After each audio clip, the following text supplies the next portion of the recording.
ਸਤਿ ਸ਼੍ਰੀ ਅਕਾਲ। ਤੁਸੀਂ ਜੁੜੇ ਹੋਏ ਹੋ ਪੰਜਾਬੀ ਰੇਡੀਓ USA ਦੇ ਨਾਲ ਤੇ ਮੈਂ ਹਾਂ ਪ੍ਰਵੀਨ ਸ਼ਰਮਾ ਲੈ ਕੇ ਹਾਜ਼ਰ ਹਾਂ ਪ੍ਰੋਗਰਾਮ ਖਬਰ ਤੇ ਨਜ਼ਰ। ਖਬਰ ਤੇ ਨਜ਼ਰ ਪ੍ਰੋਗਰਾਮ ਦੇ ਵਿੱਚ ਕੀ ਅਹਿਮ ਤੇ ਕੀ ਖਾਸ ਖਬਰਾਂ ਨੂੰ ਲੈ ਕੇ ਚਰਚਾ ਕਰਨ ਦੇ ਲਈ ਜੁੜ ਚੁੱਕੇ ਨੇ ਪੰਜਾਬ ਤੋਂ ਸੀਨੀਅਰ ਪੱਤਰਕਾਰ, ਉੱਘੇ ਲੇਖਕ ਅਤੇ ਸਰਗਰਮ ਸਮਾਜਿਕ ਕਾਰਕੁਨ ਦੀਪਕ ਸ਼ਰਮਾ ਚਨਾਰਥਲ ਜੀ। ਸ਼ਰਮਾ ਸਤਿ ਸ਼੍ਰੀ ਅਕਾਲ, ਸਵਾਗਤ ਹੈ ਜੀ ਪੰਜਾਬੀ ਰੇਡੀਓ USA ਤੇ। ਸਤਿ ਸ਼੍ਰੀ ਅਕਾਲ ਪ੍ਰਵੀਨ ਜੀ, ਸਾਰੇ ਦਰਸ਼ਕਾਂ ਨੂੰ ਸਰੋਤਿਆਂ ਨੂੰ ਪਿਆਰ ਭਰੀ ਸਤਿ ਸ਼੍ਰੀ ਅਕਾਲ। ਸਤਿ ਸ਼੍ਰੀ ਅਕਾਲ ਜੀ। ਪ੍ਰੋਗਰਾਮ ਦੇ ਵਿੱਚ ਅੱਗੇ ਵਧਣ ਤੋਂ ਪਹਿਲਾਂ ਧੰਨਵਾਦ ਕਰਦੇ ਚੱਲੀਏ ਸਪਾਂਸਰਸ ਦਾ, ਜਿਹੜੇ ਜ਼ਰੀਆ ਬਣਦੇ ਨੇ ਇਹਨਾਂ ਪ੍ਰੋਗਰਾਮਾਂ ਨੂੰ ਤੁਹਾਡੇ ਤੱਕ ਪਹੁੰਚਾਉਣ ਦੇ ਲਈ। ਖਾਲਸਾ ਇੰਸ਼ੋਰੈਂਸ ਏਜੰਸੀ ਵਾਲੇ, ਜਿਨ੍ਹਾਂ ਤੋਂ ਤੁਸੀਂ ਹਰ ਤਰੀਕੇ ਦੀ ਇੰਸ਼ੋਰੈਂਸ ਲੈ ਸਕਦੇ ਹੋ। ਇੰਸ਼ੋਰੈਂਸ ਬਾਰੇ ਪਤਾ ਕਰਨ ਦੇ ਲਈ ਇਹਨਾਂ ਦਾ ਨੰਬਰ ਹੈ 408-272-2500। ਇਹ 1992 ਤੋਂ ਲਗਾਤਾਰ ਇੰਸ਼ੋਰੈਂਸ ਬਿਜ਼ਨਸ ਦੇ ਵਿੱਚ ਸ਼ਾਨਦਾਰ ਸੇਵਾਵਾਂ ਦੇ ਰਹੇ ਨੇ ਤੇ ਅਮਰੀਕਾ ਭਰ ਦੇ ਵਿੱਚ ਇੰਸ਼ੋਰੈਂਸ ਕਰਦੇ ਨੇ। ਓਬਾਮਾ ਕੇਅਰ, ਮੈਡੀਕੇਅਰ ਜਾਂ ਫਿਰ ਕਵਰਡ ਕੈਲੀਫੋਰਨੀਆ ਬਾਬਤ ਪਾਲਿਸੀ ਕਰਵਾਉਣ ਦੇ ਲਈ, ਸਲਾਹ ਲੈਣ ਦੇ ਲਈ ਅੱਜ ਹੀ ਕਾਲ ਕਰੋ 408-272-2500 ਤੇ। ਟਰਕੀਅਨ ਇਮੀਗ੍ਰੇਸ਼ਨ ਲਾ ਫਰਮ ਵਾਲੇ ਜੇ ਟਰਕੀਆਣਾ, ਟੋਨੀ ਟਰਕੀਆਣਾ ਦੇ ਨਾਲ ਤੁਸੀਂ US ਇਮੀਗ੍ਰੇਸ਼ਨ ਬਾਬਤ ਕੋਈ ਵੀ ਸਲਾਹ ਕਰਨੀ ਹੈ, ਕੋਈ ਵੀ ਸਵਾਲ ਪੁੱਛਣਾ ਤੇ ਇਹਨਾਂ ਦਾ ਨੰਬਰ ਹੈ 415-909-0503। ਗੁਰਦੀਪ ਸਿੰਘ ਬਿਰਦੀ ਕਲੋਵਿਸ, ਮਨਦੀਪ ਸਿੰਘ, ਸੰਦੀਪ ਕੌਰ ਸੈਨ ਹੋਜ਼ੇ, ਓਮਕਾਰ ਸਿੰਘ ਫਰੈਜ਼ਨੋ, ਗੁਰਨਾਮ ਸਿੰਘ ਐਂਟੀਲੋਪ, ਜਰਨੈਲ ਸਿੰਘ ਸੈਟਲ, ਮਨਦੀਪ ਢਿੱਲੋਂ ਯੂਨੀਵਰਸਿਟੀ ਤੇ ਲਾਲੀ ਸਿੰਘ ਗਰੇਵਾਲ ਫਰੀਮੌਂਟ ਤੋਂ। ਇਹਨਾਂ ਸਾਰੇ ਹੀ ਸਪਾਂਸਰਸ ਦਾ ਬਹੁਤ ਬਹੁਤ ਧੰਨਵਾਦ। ਤੇ ਜੇਕਰ ਤੁਸੀਂ ਵੀ ਪੰਜਾਬੀ ਰੇਡੀਓ USA ਦੇ ਇਹਨਾਂ ਪ੍ਰੋਗਰਾਮਾਂ ਨੂੰ ਸਪਾਂਸਰ ਕਰਨਾ ਚਾਹੁੰਦੇ ਹੋ ਤਾਂ ਸਟੂਡੀਓ ਦਾ ਨੰਬਰ ਹੈ 408-272-5200। ਅੱਜ ਦਾ ਇਹ ਖਬਰ ਤੇ ਨਜ਼ਰ ਪ੍ਰੋਗਰਾਮ ਸਾਲ 2026 ਦੀ 6 ਫਰਵਰੀ ਦਾ ਪ੍ਰੋਗਰਾਮ ਹੈ ਤੇ ਦਿਨ ਅੱਜ ਸ਼ੁੱਕਰਵਾਰ ਹੈ। ਖਬਰਾਂ ਦੀ ਸ਼ੁਰੂਆਤ ਕਰੀਏ ਸ਼ਰਮਾ ਜੀ ਪੰਜਾਬ ਦੀ ਕਿਸਾਨੀ ਤੋਂ। ਪੰਜਾਬ ਦੇ ਕਿਸਾਨਾਂ ਦੀ ਕਹਿੰਦੇ ਸਰਕਾਰੀ ਕੁੱਟ ਕੀਤੀ ਗਈ ਹੈ ਪ੍ਰਵੀਨ ਜੀ ਜੀ। ਪੰਜਾਬ ਦੇ ਜਿੰਨੇ ਮੁੱਦੇ ਨੇ, ਹੂੰ, ਪੰਜਾਬ ਦੇ ਮੂਹਰੇ ਜਿੰਨੀਆਂ ਚੁਣੌਤੀਆਂ ਨੇ, ਇੱਕ ਚੁਣੌਤੀ ਹੈਗੀ ਆ ਸਾਡੇ ਮੂਹਰੇ ਕਿ ਸੂਬੇ ਸਰਕਾਰ ਦੀਆਂ ਨਲਾਇਕੀਆਂ, ਸੂਬੇ ਸਰਕਾਰ ਦੀਆਂ ਵਧੀਕੀਆਂ, ਸੂਬੇ ਸਰਕਾਰ ਦੇ ਗਲਤ ਫੈਸਲੇ। ਹਾਂਜੀ। ਦੂਜੀਆਂ ਚੁਣੌਤੀਆਂ ਸਾਡੀਆਂ ਹੈਗੀਆਂ ਸਮੇਂ-ਸਮੇਂ ਤੋਂ ਲੈ ਕੇ ਮੌਜੂਦਾ ਕੇਂਦਰ ਸਰਕਾਰ ਦੇ ਗਲਤ ਫੈਸਲੇ, ਪੰਜਾਬ ਵਿਰੋਧੀ ਫੈਸਲੇ, ਕੁਝ ਕਾਨੂੰਨ, ਕੁਝ ਇਹੋ ਜਿਹੇ ਨਿਯਮ। ਸੋ ਇਹਨਾਂ ਦੋਵਾਂ ਚੁਣੌਤੀਆਂ ਦੇ ਨਾਲ ਨਜਿੱਠਣਾ ਹੁੰਦਾ ਹੈ ਸਿਆਸੀ ਧਿਰਾਂ ਨੇ। ਸਹੀ। ਖਾਸ ਕਰਕੇ ਖੇਤਰੀ ਲੀਡਰਸ਼ਿਪ, ਖੇਤਰੀ ਪਾਰਟੀ ਜਾਂ ਅਗਲੀ ਵਾਰ ਰਾਜ ਭਾਗ ਮੰਨਣ ਦੀ ਪਾਰਟੀ, ਚਾਹੇ ਰਾਜਨੀਤਿਕ ਇੱਛਾ ਨਾਲੇ ਰਾਜਨੀਤੀ ਕਰੇ ਪਰ ਉਹਨਾਂ ਮੁੱਦਿਆਂ ਨਾਲ ਦੋ ਚਾਰ ਹੋਵੇ। ਸਹੀ ਹੈ। ਪੰਜਾਬ ਦੇ ਸਰਕਾਰ ਦੇ ਨਾਲ ਤਾਂ ਕਦੇ ਕਦਾਈ ਕੋਈ ਬਿਆਨੀਆਂ ਢਾਲੇ ਦੇ ਦਿਖ ਜਾਂਦੇ ਨੇ, ਕੇਂਦਰ ਵਾਲੇ ਮਸਲੇ ਤਾਂ ਕੁਸਕਦੀ ਹੋਣੀ ਪੰਜਾਬ ਦੀ ਸਿਆਸਤ। ਸਰਕਾਰੀ ਧਿਰ, ਸੱਤਾਧਾਰੀ ਧਿਰ ਤੋਂ ਲੈ ਕੇ ਵਿਰੋਧੀ ਦਲ ਉਵੇਂ ਕਿਤੇ ਖੜਦੇ ਲੜਦੇ, ਆਪਾਂ ਬਹੁਤ ਵਾਰ ਗੱਲ ਕਰ ਚੁੱਕੇ ਹਾਂ, ਬਹੁਤ ਵਾਰ। ਬਿਲਕੁਲ। ਹੁਣ ਉਹ ਸਾਰੇ ਮੁੱਦਿਆਂ ਨੂੰ ਜੇ ਮੀਡੀਆ ਸਾਹਮਣੇ, ਸੜਕਾਂ ਤੇ ਲੜਾਈ ਦੇ ਰੂਪ ਚ, ਘੇਰਾਬੰਦੀ ਦੇ ਰੂਪ ਚ, ਟਕਰਾਅ ਦੇ ਰੂਪ ਚ ਜਾਂ ਇਹ ਪੇਸ਼ ਕਰਨ ਦੇ ਰੂਪ ਚ ਕਿਹਾ ਮਸਲੇ ਨੇ ਵੀ ਜਿਹੜੇ ਆਉਂਦੇ ਸਮੇਂ ਅਸਰ ਪਾਉਣਗੇ। ਜੇ ਕੋਈ ਲੜਦਾ ਦਿਖਦਾ ਹੈ, ਖੜਦਾ ਦਿਖਦਾ ਹੈ, ਅੜਦਾ ਦਿਖਦਾ ਤਾਂ ਉਹ ਕਿਸਾਨ ਜਥੇਬੰਦੀਆਂ ਨੇ ਜੀ। ਸਹੀ ਹੈ। ਮੈਂ ਕਹਿੰਦਾ ਰਾਜਨੀਤਿਕ ਧਿਰਾਂ ਨਾਲੋਂ ਵੱਧ ਖਾਮੀਆਂ ਨੇ ਉਹਨਾਂ ਚ। ਮੈਂ ਕਹਿੰਦਾ ਰਾਜਨੀਤਿਕ ਧਿਰਾਂ ਨਾਲੋਂ ਵੱਧ ਉਹਨਾਂ ਦੀ ਵਨਮੈਨ ਪਾਰਟੀਆਂ ਵਾਲਾ ਕੰਮ ਹੈ। ਆਪਣੇ ਹੀ ਨਾਮ ਤੇ ਆਪ ਹੀ ਮੂਹਰੇ, ਕਿਸੇ ਲੀਡਰਸ਼ਿਪ ਨੂੰ ਮੂਹਰੇ, ਸਾਰੀਆਂ ਮੈਂ ਕਹਿੰਦਾ ਸਾਰਿਆਂ ਨੂੰ ਲੱਖਾਂ ਖਾਮੀਆਂ, ਪਰ ਤਾਂ ਵੀ ਉਹ ਲੜਦੇ ਦਿਖਦੇ ਨੇ ਅਜੇ। ਸਹੀ ਗੱਲ, ਲੋਕਾਂ ਦੀ ਤਾਂ ਗੱਲ ਕਰਦੇ। ਹੁਣ ਇੱਕ ਨੈਰੇਟਿਵ ਲਗਾਤਾਰ ਸਿਰਜਿਆ ਜਾ ਰਿਹਾ ਕਿ ਵੀ ਇਹਦਾ ਸੜਕਾਂ ਰੋਕਦੇ ਨੇ, ਲੋਕਾਂ ਨੂੰ ਤੰਗ ਕਰਦੇ ਨੇ, ਔਰ ਸਰਕਾਰਾਂ ਇਹ ਮਾਹੌਲ ਪੇਸ਼ ਕਰਨ ਚ ਕਾਮਯਾਬ ਹੋ ਰਹੀਆਂ ਨੇ। ਤੇ ਅਸੀਂ ਫਿਰ ਜਦੋਂ ਉਹਨਾਂ ਨਾਲ ਖੇਪੜਦੇ ਹਾਂ ਤਾਂ ਅਸੀਂ ਇਹ ਕਹਿੰਦੇ ਹਾਂ ਅਸੀਂ ਵੀ ਤਾਂ ਦਿੱਲੀ ਗਏ ਸੀ, ਸਾਨੂੰ ਇਹ ਤੰਗ ਕਰੀ ਜਾਂਦੇ ਹੋ। ਸਹੀ ਹੈ ਨਾ। ਮਤਲਬ ਜਿਹੜਾ ਇਹ ਪਹਿਲੂ ਹੈ, ਕਿਉਂ ਨਹੀਂ ਸਾਡੇ ਲੋਕ ਇਹ ਸਮਝਣ ਲਈ ਤਿਆਰ ਕਿ ਬਈ ਉਹ ਸਰਕਾਰਾਂ ਨੂੰ ਕਹਿਣਗੇ ਕਿ ਸੜਕਾਂ ਤੇ ਕਿਉਂ ਰੁਲਦੇ, ਇਹਨਾਂ ਨੂੰ ਮੇਜ਼ਾਂ ਤੇ ਬਿਠਾ ਕੇ ਗੱਲ ਕਰੋ, ਇਹਨਾਂ ਨਾਲ ਇਹਨਾਂ ਦੀ ਗੱਲ ਸੁਣੋ। ਸਹੀ ਹੈ। ਸਰਕਾਰ ਚਾਹੇ ਟ੍ਰੇਡ ਯੂਨੀਅਨਾਂ ਨੇ, ਚਾਹੇ ਮੁਲਾਜ਼ਮ ਜਥੇਬੰਦੀਆਂ ਨੇ, ਚਾਹੇ ਬੇਰੁਜ਼ਗਾਰ ਯੂਨੀਅਨਾਂ ਨੇ, ਚਾਹੇ ਕਿਸਾਨ ਜਥੇਬੰਦੀਆਂ ਨੇ, ਚਾਹੇ ਮਜ਼ਦੂਰ ਨੇ, ਚਾਹੇ ਕਾਰੋਬਾਰੀ ਨੇ, ਚਾਹੇ ਹੋਰ ਧਿਰਾਂ ਨੇ, ਜਿਹੜੀਆਂ ਧਿਰਾਂ ਮਤਲਬ ਲੜਦੀਆਂ ਨੇ ਜਾਂ ਸਮਾਂ ਮੰਗਦੀਆਂ ਨੇ ਸਰਕਾਰ ਤੋਂ ਆਪਣੇ ਪ੍ਰਦਰਸ਼ਨ ਦੌਰਾਨ ਕਿ ਅਸੀਂ ਗੱਲਬਾਤ ਕਰਨਾ ਚਾਹੁੰਦੇ ਹਾਂ, ਚੰਡੀਗੜ੍ਹ ਬੁਲਾ ਕੇ ਵੀ ਤਰੀਕਾਂ ਦੇ ਕੇ ਵੀ ਉਹਨਾਂ ਨਾਲ ਬੈਠਕਾਂ ਨਹੀਂ ਹੁੰਦੀਆਂ। ਸਹੀ ਹੈ। ਜਿਹੜੇ ਲੋਕ ਇਹ ਕਹਿੰਦੇ ਨੇ ਵੀ ਤੁਸੀਂ ਰਾਹ ਰੋਕ ਕੇ ਬਹਿ ਜਾਂਦੇ ਹੋ, ਲੋਕ ਸਰਕਾਰਾਂ ਨੂੰ ਕਦੇ ਪੁੱਛਦੇ ਨੇ ਕਿ ਤੁਸੀਂ ਇਹਨਾਂ ਨਾਲ ਇਹ ਧੋਖਾ ਕਿਉਂ ਕਰਦੇ ਹੋ? ਕੱਲੇ ਉਹ ਆਪਣੇ ਜਵਾਕਾਂ ਲਈ ਤਾਂ ਸੜਕਾਂ ਤੇ ਨਹੀਂ ਆਉਂਦੇ। ਸਹੀ ਹੈ। ਕੱਲੇ ਉਹ ਆਪਣੇ ਖੇਤਾਂ ਲਈ ਤਾਂ ਆਉਂਦੇ ਹੀ ਨਹੀਂ ਗਏ ਕਿ ਹਾਂ ਮੇਰੇ ਮੁੰਡੇ ਨੂੰ ਨੌਕਰੀ ਦਿਓ ਜਾਂ ਸਾਨੂੰ ਮੁਆਵਜ਼ਾ ਦਿਓ। ਸਹੀ ਹੈ। ਤਾਂ ਸਮੁੱਚੀ ਕਿਸਾਨੀ ਦੀ, ਸਮੁੱਚੀ ਮਜ਼ਦੂਰੀ ਦੀ, ਸਮੁੱਚੇ ਪੰਜਾਬ ਦੇ ਹੱਕਾਂ ਦੀ, ਸਮੁੱਚੇ ਪਾਣੀਆਂ ਦੀ ਗੱਲ ਕਰਦੇ ਨੇ। ਤੇ ਸਰਕਾਰ ਦਾ ਵਿਵਹਾਰ, ਜਿਹੜੇ ਕਹਿੰਦੇ ਅਸੀਂ ਕਿਸਾਨ ਦੇ ਪੁੱਤਾਂ, ਪਿੰਡਾਂ ਚੋਂ ਸਰਕਾਰ ਚੱਲੂ, ਸੱਥਾਂ ਚੋਂ ਚੱਲੂ, ਤੁਹਾਨੂੰ ਸੁਣ ਕੇ ਫੈਸਲੇ ਹੋਣਗੇ, ਸਹੀ ਹੈ ਨਾ, ਉਹ ਇਸ ਗੱਲ ਨੂੰ ਡਰ ਜਾਂਦੀ ਹੈ ਕਿ ਡੀਸੀ ਦਫ਼ਤਰ ਦਾ ਘਿਰਾਓ ਕਰਨਾ ਜੀ ਜਥੇਬੰਦੀਆਂ ਨੇ। ਜੀ, ਇੰਨੀ ਕੁ ਉਹਨਾਂ ਦੇ ਵਿੱਚ ਜਾਨ ਹੈ। ਅਗਰਾਹਾਂ ਜਥੇਬੰਦੀ ਦੀ ਕਾਲ ਸੀ ਜੀ ਕਿ ਅਸੀਂ ਅੱਜ ਤੋਂ 9 ਕੁ ਮਹੀਨੇ ਪਹਿਲਾਂ ਮਾਸਟਰਾਂ ਵਾਲੇ ਮਸਲੇ ਦੇ ਵਿੱਚ 2 ਕਿਸਾਨ ਆਗੂ ਚੱਕੇ ਹੋਏ ਨੇ, ਉਹਨਾਂ ਦੀ ਰਿਹਾਈ ਨਾਲ ਹੀ ਜਿਹੜਾ ਆ ਵਪਾਰ ਸਮਝੌਤਾ ਹੋਇਆ ਇਹਦਾ ਰੋਸਾ, ਨਾਲ ਹੀ ਬਿਜਲੀ ਸੋਧ ਵਾਲਾ ਮਸਲਾ, ਨਾਲ ਹੀ ਬੀਜ ਵਾਲਾ ਮਸਲਾ, ਨਾਲ ਹੀ ਜਿਹੜਾ ਮਤਲਬ ਕਿ ਉਹ ਲੇਬਰ ਕੋਡ ਵਾਲਾ ਆ ਰਿਹਾ ਕਾਨੂੰਨ ਹੈ ਨਾ, ਕਿੰਨੇ ਹੀ ਮਸਲੇ ਨੇ, ਮਨਰੇਗਾ ਵਾਲਾ ਮਸਲਾ, ਇਹਨਾਂ ਸਾਰੇ ਪਹਿਲੂਆਂ ਨਾਲ 2-4 ਹੁੰਦੇ ਉਹਨਾਂ ਨੇ ਵੀ ਧਰਨੇ ਦੀ ਕਾਲ ਦਿੱਤੀ ਕਿ ਡੀਸੀ ਦਫ਼ਤਰ ਘੇਰਾਂਗੇ, ਸਾਡੇ ਬੰਦੇ ਰਿਹਾ ਕਰੋ ਪਹਿਲਾਂ ਤਾਂ ਜੀ। ਸਹੀ। ਹੁਣ ਇਹਦੇ ਲਈ ਸਰਕਾਰ ਨੇ ਤਿਆਰੀ ਕੀਤੀ ਕਿ ਪਹਿਲਾਂ ਤਾਂ ਲੀਡਰ ਘਰੋਂ ਚੱਕੋ। ਲੰਗੇ ਕੱਲ ਜਦੋਂ ਆਪਾਂ ਗੱਲ ਕਰ ਰਹੇ ਸੀ ਉਸ ਸਮੇਂ ਘਰਾਂ 'ਚ ਛਾਪੇ ਪੈ ਰਹੇ ਸੀ, ਮਤਲਬ ਮੂੰਹ ਨੇਰੀ ਪਿੰਡਾਂ 'ਚ ਵੜ ਜਾਓ, ਦੜ ਕਰਦੇ ਹੈ ਨਾ, ਮਾਈਆਂ ਨੂੰ, ਬਜ਼ੁਰਗਾਂ ਨੂੰ, ਨੌਜਵਾਨਾਂ ਨੂੰ, ਕਿਸਾਨ ਆਗੂਆਂ ਨੂੰ ਧੂ ਲਓ ਜੀ, ਚੱਕ ਲਓ ਜੀ, ਜਿਹੜਾ ਬਠਿੰਡੇ ਕਨੀ ਨੂੰ ਜਾਊਗਾ ਜੀ ਰਾਹ 'ਚ ਨਾਕੇ ਲਾ ਲਓ ਜੀ, ਹੈ ਨਾ। ਇਹ ਪ੍ਰਕਿਰਿਆ ਜੰਮ ਕੇ ਅਪਣਾਈ ਜੀ। ਤੁਸੀਂ ਇਹ ਦੇਖੋ ਕਿ ਪੰਜਾਬ ਦੇ ਹਾਲਾਤ ਕੀ ਨੇ, ਆਏ ਦਿਨ 2-2 4-4 ਕਤਲ ਹੁੰਦੇ ਨੇ। ਉਹ ਅਮਨ ਕਾਨੂੰਨ ਦੀ ਸਥਿਤੀ ਕੀ ਆ ਉਹਦੇ ਤੇ ਗੱਲ ਨਹੀਂ ਹੁੰਦੀ। ਇਹ ਜੇ ਝੰਡਾ ਲੈ ਕੇ ਸੜਕ ਤੇ ਆ ਗਏ ਤਾਂ ਅਮਨ ਕਾਨੂੰਨ ਭੰਗ ਹੋ ਜਾਂਦਾ। ਸਹੀ ਹੈ। ਤੁਸੀਂ ਸਰਕਾਰ ਦੀ ਹਾਲਤ ਦੇਖੋ ਕੈਸੀ ਹੈ ਜੀ।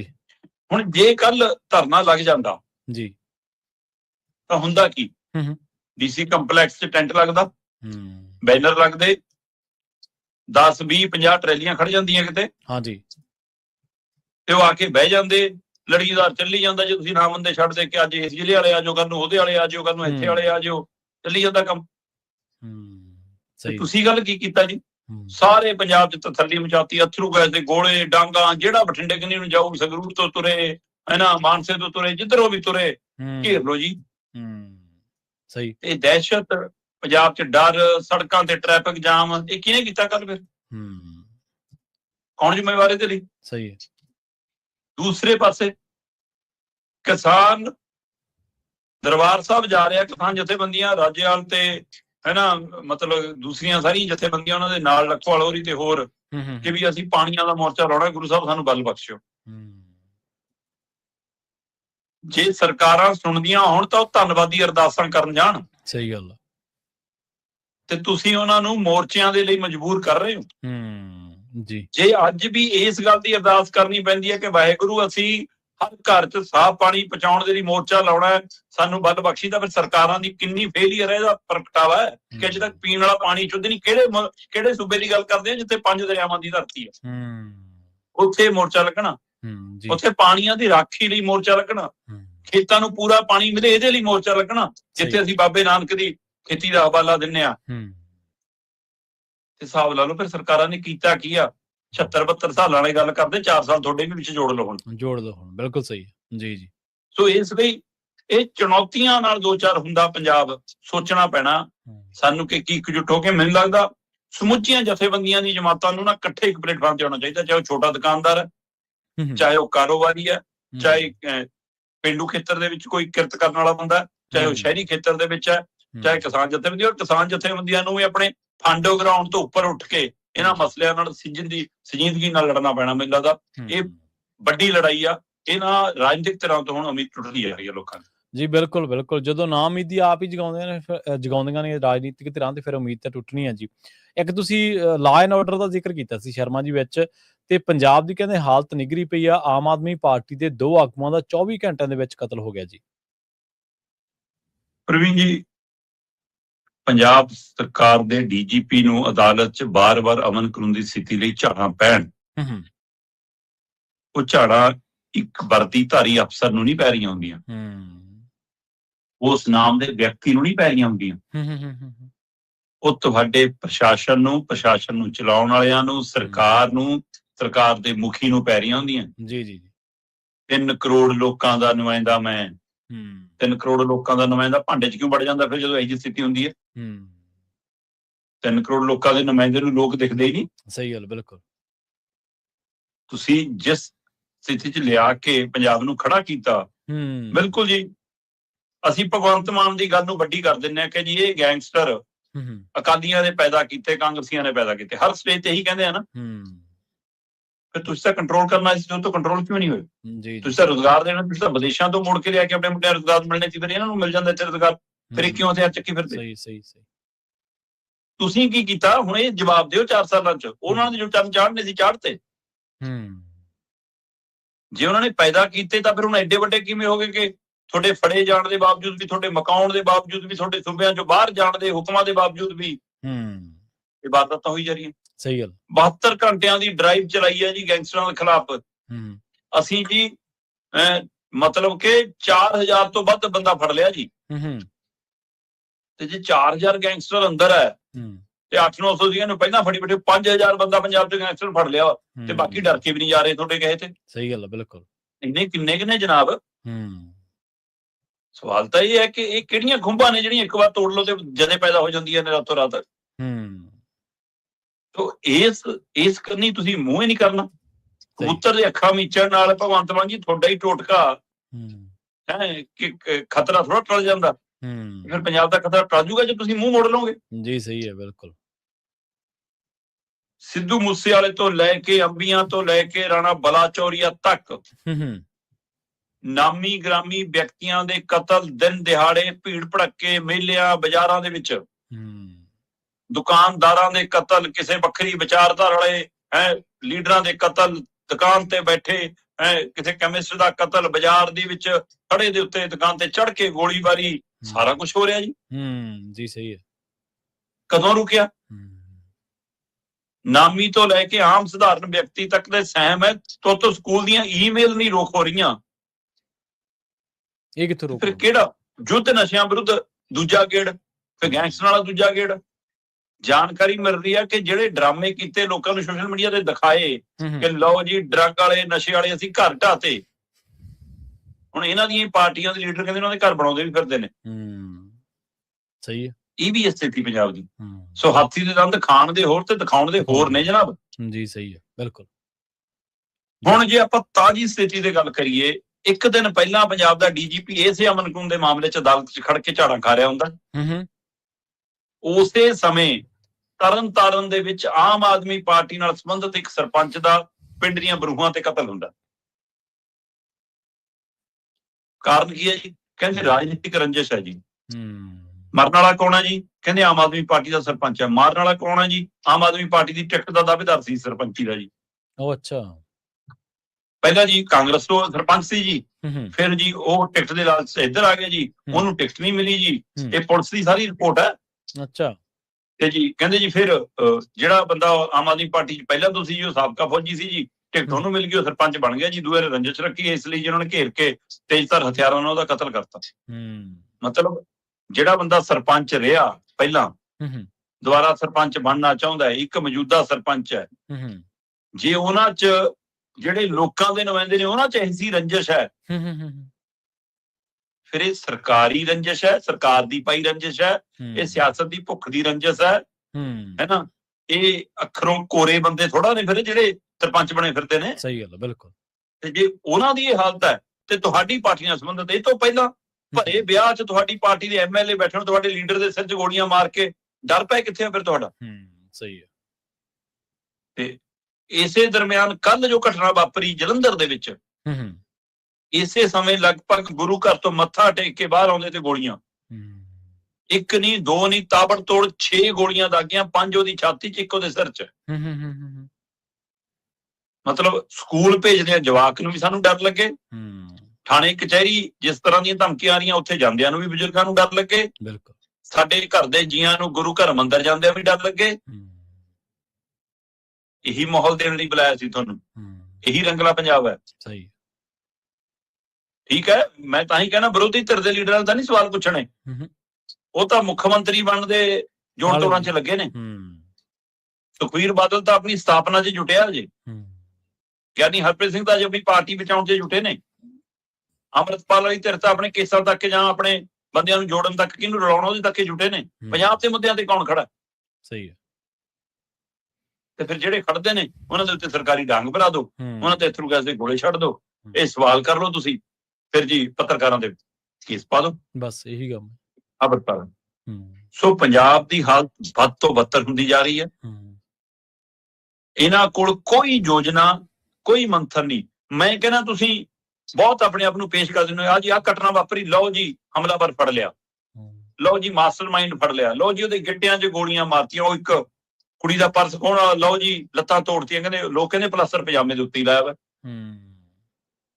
ਹੁਣ ਮੈਂ ਕਹਿੰਦਾ ਤੁਸੀਂ ਹਰ ਘਟਨਾ ਦੇ ਮਾਮਲੇ 'ਚ ਤੁਰੰਤ ਲਿਆ ਕੇ ਮੂਹਰੇ ਕੁਛ ਨਾ ਕੋਈ ਰੱਖਦੇ ਹੋ, ਸੱਚਾ ਰੱਖਦੇ ਹੋ, ਝੂਠਾ ਰੱਖਦੇ ਹੋ, ਤੁਸੀਂ ਜਾਣੋ, ਤੁਹਾਡਾ ਰੱਬ ਜਾਣੇ।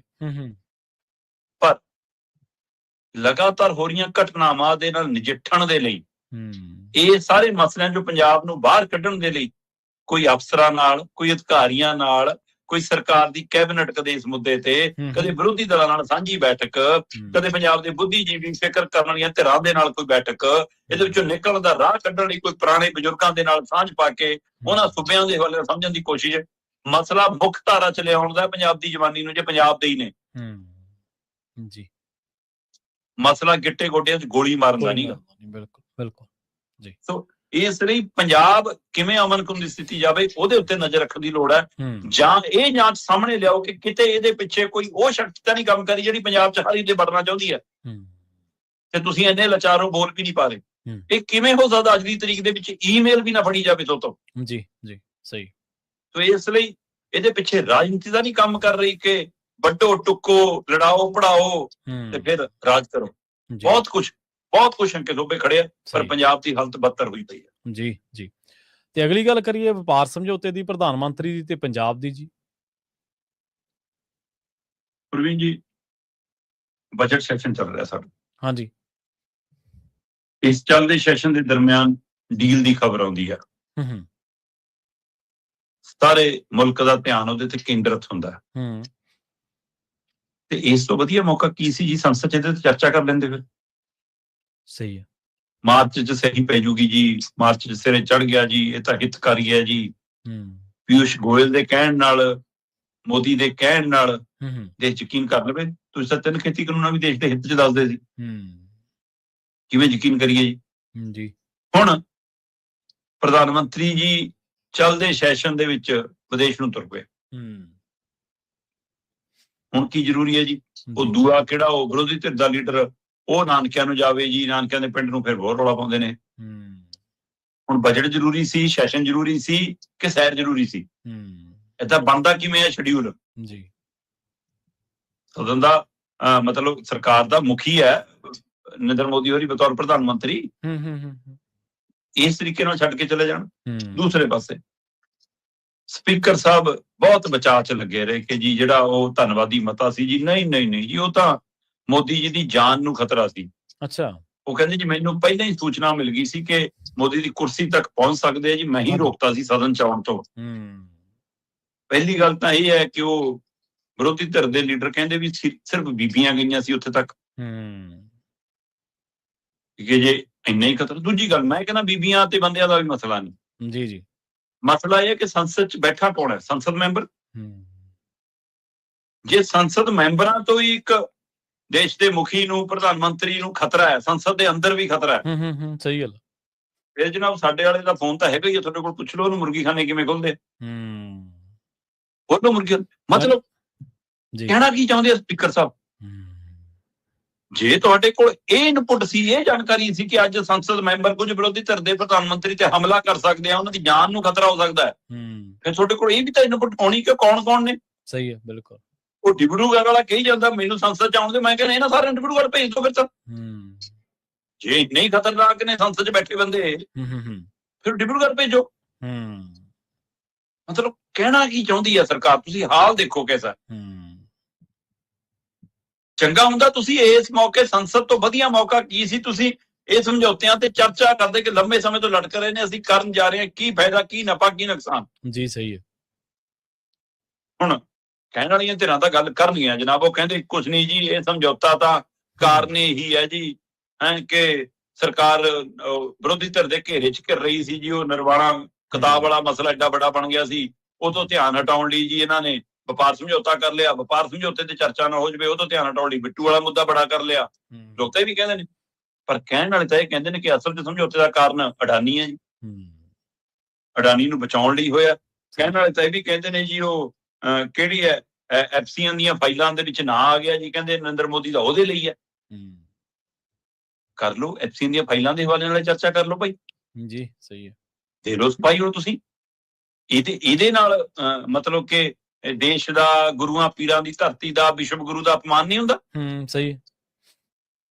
ਮਤਲਬ ਜੇ ਗਦਾਰ ਕਹਿਣ ਨਾਲ ਅਪਮਾਨ ਹੁੰਦਾ ਹੈ ਤੇ ਤੁਹਾਡਾ ਤਾਂ ਜਿਹੇ ਜਿਹੇ ਕਾਰਿਆਂ 'ਚ ਨਾ ਬੋਲਿਆ, ਹੁਣ ਸੱਚਾ ਹੈ ਝੂਠਾ, ਕਰੋ ਸਪਾਈ। ਸਹੀ ਹੈ। ਹੁਣ ਅਪਮਾਨ ਨਹੀਂਗਾ ਮੁਲਕ ਦਾ, ਰਾਸ਼ਟਰਵਾਦ ਦਾ ਹੁਣ ਅਪਮਾਨ ਨਹੀਂਗਾ, ਹੁਣ ਇਹਦੇ ਤੇ ਚਰਚਾ ਵੀ ਨਹੀਂ। ਬਿਲਕੁਲ। ਪਰ ਜਿੱਥੋਂ ਤੱਕ ਵਪਾਰ ਸਮਝੌਤੇ ਦਾ ਮਾਮਲਾ, ਮਤਲਬ 180 ਡਿਗਰੀ ਤੇ ਉਲਟ ਘੁੰਮ ਗਿਆ ਸਾਰਾ ਵਪਾਰ ਸਮਝੌਤਾ। ਹੁਣ ਤੱਕ ਸਾਡੀਆਂ ਚੀਜ਼ਾਂ ਜਿਹੜੀਆਂ, ਭਾਰਤੀ ਸਮਾਨ ਜਿਹੜਾ ਅਮਰੀਕਾ ਜਾਂਦਾ ਸੀ, ਉਹਦੇ ਤੇ 2.5 ਤੋਂ 3.5% ਦੀ ਟੈਰਿਫ ਸੀ। 2.4 ਤੋਂ ਲੈ ਕੇ 3.4% ਦੀ ਟੈਰਿਫ ਸੀ ਜਿਹੜਾ ਸਮਾਨ ਸਾਡਾ ਉੱਥੇ ਜਾਂਦਾ ਸੀ। ਜੀ ਸਹੀ ਹੈ। ਤੇ ਹੁਣ ਕਿੰਨਾ ਹੋਇਆ ਜੀ? 25 + 25 50 ਤੱਕ ਚਲਾ ਗਿਆ ਜੀ। ਸਮਝੌਤੇ ਨਾਲ 18 ਦੇ ਆ ਜਾਊਗਾ, ਮਤਲਬ 18 ਵੀ ਘੱਟ ਹੈ ਸਾਡੇ ਲਈ। ਜੀ ਸਹੀ ਹੈ। 2.4 ਤੇ 3.4 ਜ਼ਿਆਦਾ ਸੀ, ਜਦ 18 ਘੱਟ ਹੈ ਹੁਣ। 18 ਘੱਟ ਹੈ। ਸਹੀ। ਸੋ ਇਸ ਲਈ ਇਹ 12 5 48 ਵਾਲਾ ਹੀ ਲੱਗਦੇ ਆ ਮੈਨੂੰ।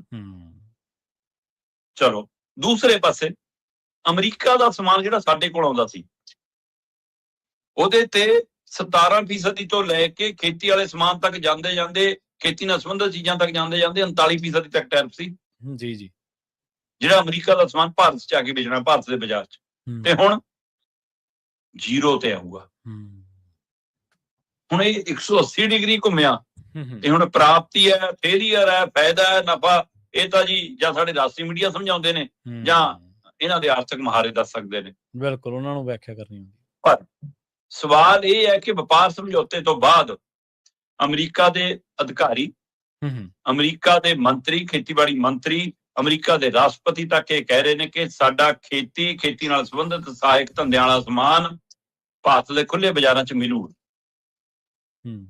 ਤੇ ਸਾਡੇ ਪਿਊਸ਼ ਗੋਇਲ ਜੀ ਕਹਿੰਦੇ ਨਹੀਂ ਮਿਲੂਗਾ। ਮੋਦੀ ਜੀ ਕਹਿੰਦੇ ਕਿਸਾਨੀ ਕੇ ਆਗੇ ਮੈਂ ਖੜਾ ਹੂੰ, ਮੇਰੇ ਤੇ ਯਕੀਨ ਕਰੋ। ਅੱਛਾ, ਹੁਣ ਦੋਏ ਧਿਰਾਂ ਤਾਂ ਨਹੀਂ ਝੂਠ ਬੋਲ ਸਕਦੀਆਂ ਜੀ, ਦੋਵਾਂ ਚੋਂ ਇੱਕ ਤਾਂ ਸੱਚਾ ਹੋਊਗਾ ਨਾ। ਤੇ ਫਿਰ ਇਹਦਾ ਜਵਾਬ, ਇਹਦਾ ਯਕੀਨ, ਇਹਦਾ ਭਰੋਸਾ ਖਰੜਾ ਜਾਰੀ ਕਰਕੇ ਹੋਊਗਾ। ਖਰੜਾ ਜਾਰੀ ਕਰ ਦੋ ਉਹਦਾ। ਸਹੀ। ਉਹਦੇ ਪਰ ਕਿਉਂ ਨਹੀਂ ਅਜੇ ਤੱਕ ਲੋਕਾਂ ਤੱਕ ਪਹੁੰਚ ਕੀਤੀ ਜਾ ਰਹੀ? ਸੋ ਜੇ ਇਹਦੇ ਵਿੱਚ ਇਹ ਝੋਲ ਹੈਗੀ ਆ ਖੇਤੀ ਵਾਲੀ, ਤਾਂ ਉੱਤਰੀ ਭਾਰਤ ਉਜੜਿਆ ਤੇ ਉੱਤਰੀ ਭਾਰਤ ਵਿੱਚ ਪੰਜਾਬ, ਹਰਿਆਣਾ ਉਜੜਨਾ। ਔਰ ਇਹ ਉਜਾੜਾ ਖੇਤ 'ਚ ਖੇਤੀ ਕਰਨ ਵਾਲੇ ਦਾ ਨਹੀਂ, ਕਿਸਾਨੀ ਦੇ ਨਾਲ ਮਜ਼ਦੂਰੀ ਕਰਨ ਵਾਲੇ ਦਾ ਵੀ ਹੋਊਗਾ। ਉਸ ਆਮਦਨ ਦੇ ਨਾਲ ਪਿੰਡ ਦੇ ਕਸਬੇ ਤੋਂ ਲੈ ਕੇ ਸ਼ਹਿਰ ਤੱਕ ਜਿਹੜਾ ਪੰਜਾਬ ਦਾ ਅਰਥਚਾਰਾ ਜਾਂ ਹਰਿਆਣਾ ਦਾ ਅਰਥਚਾਰਾ ਘੁੰਮਦਾ, ਉਹ ਸਾਰਾ ਬਰਬਾਦ ਹੋਏਗਾ। ਸਾਰਾ ਬਰਬਾਦ ਹੋਊਗਾ। ਸਹੀ ਗੱਲ ਹੈ, ਬਿਲਕੁਲ। ਤੇ ਇਹਦਾ ਮਤਲਬ ਕੀ ਹੈ ਕਿ ਇੱਕ ਪਾਸੇ ਖੇਤੀ ਮਾਰਨੀ ਹੈ, ਦੂਜੇ ਪਾਸੇ ਜ਼ਮੀਨਾਂ ਖੋਹਣੀਆਂ। ਜੀ। ਇਹ ਕਿਸਾਨਾਂ ਨੂੰ ਖੇਤਾਂ 'ਚੋਂ ਭਜਾਉਣ ਦਾ ਸੌਦਾ ਹੈ ਕਿ ਬਾਅਦ 'ਚੋਂ ਫਿਰ ਆਪਾਂ ਆਪਣੇ ਹਿਸਾਬ ਨਾਲ ਦੇਖ ਲਾਂਗੇ ਕੀ ਕਰਨ ਇਹਦੇ ਪਿੱਛੇ। ਹੁਣ ਇਹ ਜਾਂਚ ਦਾ ਵਿਸ਼ਾ ਹੈ। ਜੀ। ਪਰ ਜੇ ਇਹ ਖੇਤੀ ਸਮਝੌਤੇ ਇਹਦੇ ਵਿੱਚ ਹੈਗੇ ਨੇ ਤਾਂ ਪੰਜਾਬ ਮਰਦਾ। ਜੇ ਇਹਦੇ ਪਿੱਛੇ ਬਾਹ ਮਰੋੜੀ ਐਫਸੀ ਦੀਆਂ ਫਾਈਲਾਂ ਦਾ ਮਾਮਲਾ ਤਾਂ ਮੋਦੀ ਧਿਰ ਕਰਦੀ ਹੈ। ਤੇ ਟਰੰਪ ਜਿਸ ਤਰੀਕੇ ਨਾਲ ਅੱਗੇ ਵੱਧ ਰਹੇ ਨੇ, ਉਹਦੇ ਜਵਾਬ ਦੇਣ ਤੋਂ ਵੀ ਸਾਡੀ ਸਰਕਾਰ ਭਗੌੜੀ ਹੈ। ਜਵਾਬ ਤਾਂ ਕਿਸੇ ਗੱਲ ਦਾ ਹੈ ਨਹੀਂਗਾ ਜੀ। ਅਮਰੀਕਾ ਛੱਡ ਕੇ ਚੀਨ ਦੇ ਹਮਲੇ ਵਾਲਾ, ਜਿਵੇਂ ਕੱਲ ਵੀ ਆਪਾਂ ਜ਼ਿਕਰ ਕਰ ਰਹੇ ਸੀ, ਉਹਦਾ ਕਿਹੜਾ ਜਵਾਬ ਹੈ? ਜੇ ਕੋਈ ਹੋਰ ਸਵਾਲ ਪੁੱਛਦੇ ਉਹਦਾ ਕਿਹੜਾ ਜਵਾਬ ਹੈ? ਅਗਲੀ ਗੱਲ ਕਰੀਏ ਪੰਜਾਬ ਦੇ ਵਿੱਚ ਝੋਨੇ ਦੀ ਬੋਗਸ ਖਰੀਦ ਦਾ, ਕਹਿੰਦੇ 10,000 ਕਰੋੜ ਤੱਕ ਦੀ ਹੋਈ ਹੈ ਜੀ ਬੋਗਸ ਖਰੀਦ ਝੋਨੇ ਦੀ। ਪ੍ਰਵੀਨ ਜੀ, ਕੁਝ ਆੜਤੀਆਂ ਨੇ ਸ਼ਿਕਾਇਤ ਕੀਤੀ ਹੈ ਪ੍ਰਧਾਨ ਮੰਤਰੀ ਨਰਿੰਦਰ ਮੋਦੀ ਕੋਲ। ਠੀਕ ਹੈ, ਮਤਲਬ ਕਿ ਆੜਤੀਆਂ ਦੀਆਂ ਚੋਰ ਮੋਰੀਆਂ ਆੜਤੀ ਵੱਧ ਜਾਣਦੇ ਹੁੰਦੇ ਨੇ। ਇਹ ਸ਼ਿਕਾਇਤ ਸਹੀ ਖਰੀਦ ਨਾ ਹੋਣ ਦੇ ਫਿਕਰ ਚੋਂ ਕੀਤੀ ਹੈ ਕਿ ਸਾਡੇ ਸਾਥੀਆਂ ਦੀ ਇਹ ਨਹੀਂ ਚੱਲੀ, ਹੋਰਾਂ ਦੀ ਚੱਲ ਗਈ, ਉਹਦੇ ਚੋਂ ਕੀਤੀ ਹੈ, ਇਹ ਤਾਂ ਨਹੀਂ ਪਤਾ। ਪਰ ਸ਼ਿਕਾਇਤ ਜਾਂਚ ਮੰਗਦੀ ਹੈ। ਔਰ ਇਸ ਗੱਲ ਤੋਂ ਅਸੀਂ ਕੋਈ ਵੀ ਮੁਨਕਰ ਨਹੀਂ ਹੈਗਾ ਕਿ ਕਿਵੇਂ ਬਾਹਰਲੀਆਂ ਫਸਲਾਂ ਦੇ ਟਰੱਕ ਆ ਕੇ ਉਰੇ ਵਿਕਦੇ ਰਹੇ ਨੇ, ਕਿਵੇਂ ਜਥੇਬੰਦੀਆਂ ਪਹਿਰੇਦਾਰੀ ਕਰਦੀਆਂ, ਕਿੰਨਾ ਕੁ ਰੋਕ ਲੈਣਗੀਆਂ। ਸਹੀ ਹੈ। ਕਿਉਂਕਿ ਉਸ ਸਮੇਂ ਉਹ ਆਪ ਵੀ ਆਪਣੀ ਫਸਲ ਸੰਭਾਲਣ 'ਚ, ਸੇਜਣ 'ਚ ਲੱਗੇ ਹੁੰਦੇ ਨੇ। ਨਾਲੇ ਲੋਕਾਂ ਦਾ ਕੰਮ ਹੈ, ਇਹ ਕੰਮ ਸਰਕਾਰਾਂ ਦਾ ਕੰਮ ਹੈ ਨਾ। ਮਤਲਬ ਉਹ ਕਹਿੰਦੇ ਕਿ ਹੋਇਆ ਹੀ ਇਹੀ ਹੈ ਕਿ ਜੀ ਫਾਰਮ ਜਾਰੀ ਕਰੋ ਕਿਸਾਨਾਂ ਦੇ ਨਾਂ ਤੇ, ਉਹਨਾਂ ਦੇ ਖਾਤਿਆਂ 'ਚ ਪੈਸੇ ਪਵਾਓ, ਬਾਅਦ 'ਚੋਂ ਆੜਤੀਏ ਕਹਿੰਦੇ ਉਹ ਪੈਸੇ ਵੰਡ ਲੈਂਦੇ ਨੇ ਆਪਸ 'ਚ, ਤੇ 600 ਰੁਪਏ ਕੁਆਂਟਲ ਨੂੰ ਬਾਹਰੋਂ ਖਰੀਦ ਕੇ ਲਿਆ ਕੇ ਝੋਨਾ ਪੰਜਾਬ ਦੀ MSP ਤੇ ਸਰਕਾਰ ਦੇ ਭੜੋਲਿਆਂ 'ਚ ਪਾ ਦਿੱਤਾ ਜਾਂਦਾ। ਹੁਣ ਇਹ ਜਾਂਚ ਦਾ ਵਿਸ਼ਾ। ਸੋ ਇਸ ਲਈ ਇਸ ਮਸਲੇ ਦੇ ਉੱਤੇ ਕਹਿੰਦੇ ਜੀ ਕੇਂਦਰ ਸਰਕਾਰ ਨੇ ਰਿਪੋਰਟ ਮੰਗ ਲਈ ਹੈ ਪੰਜਾਬ ਸਰਕਾਰ ਤੋਂ।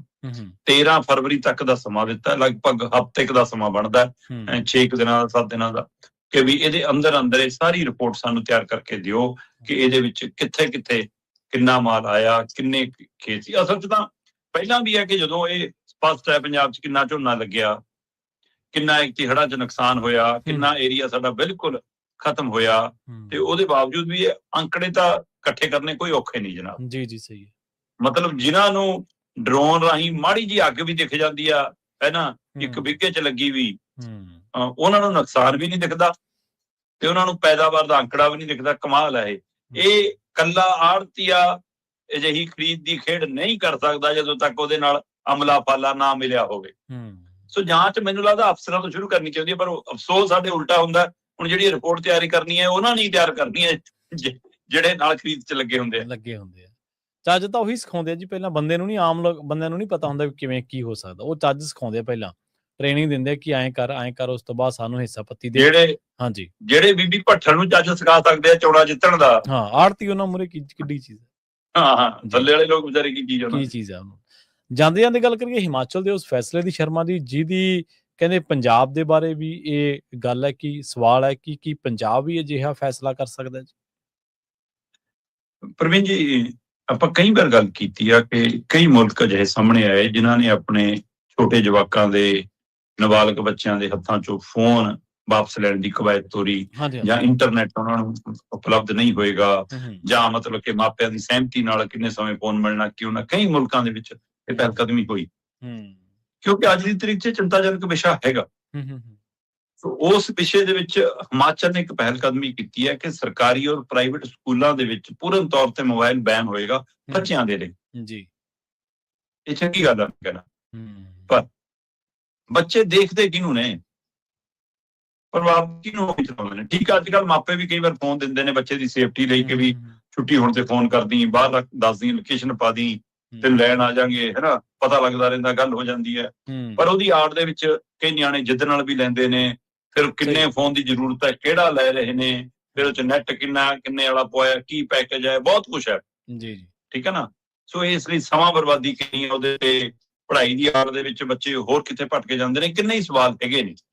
ਸੋ ਇਹਨਾਂ ਨੂੰ ਦੇਖਦੇ ਹੋਏ ਸਰਕਾਰ ਦੀ ਪਹਿਲਕਦਮੀ ਦਾ ਸਵਾਗਤ ਕਰਨਾ ਬਣਦਾ, ਕਿਉਂ ਕਹਿੰਦੇ ਸਕੂਲ ਪੱਧਰ ਤੇ ਫੋਨ ਨਹੀਂ ਆਊਗਾ।